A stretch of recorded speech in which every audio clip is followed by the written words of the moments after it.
और जन्म वैकुंठ प्राप्ति और हमेशा के लिए स्वर्ग प्राप्त करना चाहता है, जन्नत हासिल करना चाहता है, तो जपे नाम मुहम्मदम, तो मोहम्मद साहब के नाम वाला कलमा जप ले।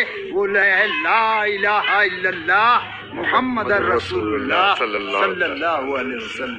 अस्सलामु अलैकुम दोस्तों, आज मैं आपको हिंदू मज़हब का एक ऐसा राज बताने जा रहा हूं जिसको सुनकर आप हैरान और परेशान हो जाएंगे।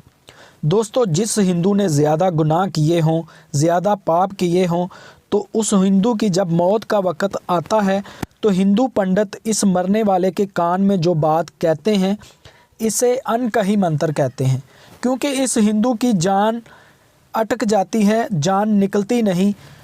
दोस्तों, जब किसी मुसलमान की मौत का वक़्त आए और इसकी जान ना निकल रही हो तो हम मुसलमान इस मरने वाले के करीब बैठकर सूरह यासीन की तिलावत करते हैं, कलमा तैयबा का विर्द करते हैं। ऐसा करने से उसकी जान निकल जाती है और रूह परवाज़ कर जाती है। लेकिन जब किसी हिंदू की मौत का वक़्त आए, जान ना निकल रही हो, तो हिंदू पंडित को बुलाया जाता है और फिर हिंदू पंडित इस मरने वाले हिंदू के कान में जाकर अनकही मंत्र पढ़ने को कहते हैं। अनकही मंत्र का मतलब है कलमा तैयबा पढ़ना।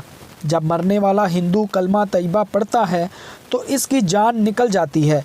दोस्तों, हिंदू पंडित कलमा तैयबा को अनकही मंत्र इसलिए कहते हैं कि इसको बस मरने वाले के कान में ही कहा जाए। जिंदा हिंदू को अगर बता देंगे तो हिंदू मुसलमान हो जाएंगे और इन हिंदू पंडितों का मंदिरों वाला कारोबार बंद हो जाएगा।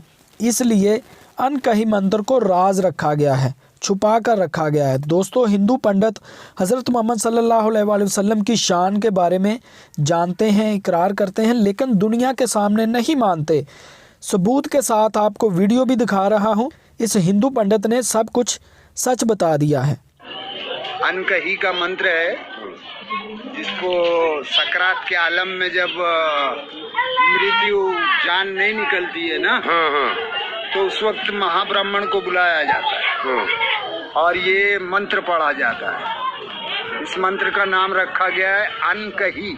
अनकही, हाँ, यानी किसी से कहा नहीं जा सकता, ऐसा छुपाया गया है इस मंत्र में। और वो मंत्र इस तरह है कि ला इलाहा हरणी पापम, ला इलाहा हरणी पापम इल्लल अम्बा परम पदम, और जन्म वैकुंठ प्राप्ति, जन्म वैकुंठ प्राप्ति, तो जपे नाम मुहम्मदम सल्लल्लाहु अलैहि वसल्लम। इसका अनुवाद हुआ ला इलाहा हरणी पापम। ए भक्त, ला इलाहा कहने से तेरे पाप हरण हो जाएंगे। क्या? इल्लल अम्बा परम पदम, और अल्लाह को पैदा करने वाला मान लेने से तुझे परम पदवी मिल जाएगी। और जन्म वैकुंठ प्राप्ति, और हमेशा के लिए स्वर्ग प्राप्त करना चाहता है, जन्नत हासिल करना चाहता है, तो जपे नाम मुहम्मदम, तो मोहम्मद साहब के नाम वाला कलमा जप ले। वो है ला इलाहा इल्लल्लाह मुहम्मद रसूलुल्लाह सल्लल्लाहु अलैहि वसल्लम। दोस्तों, आपने देखा ये हिंदू पंडित कैसे अल्लाह ताला की वहदानियत इकरार कर रहा है। अक्सर हिंदू मज़हब के लोग इस अनकही मंत्र को छुपाते रहते हैं और ये जानते हैं कि कलमा तैयबा में कितनी ताकत है। अगर ये कलमा तैयबा ना पढ़ें तो जान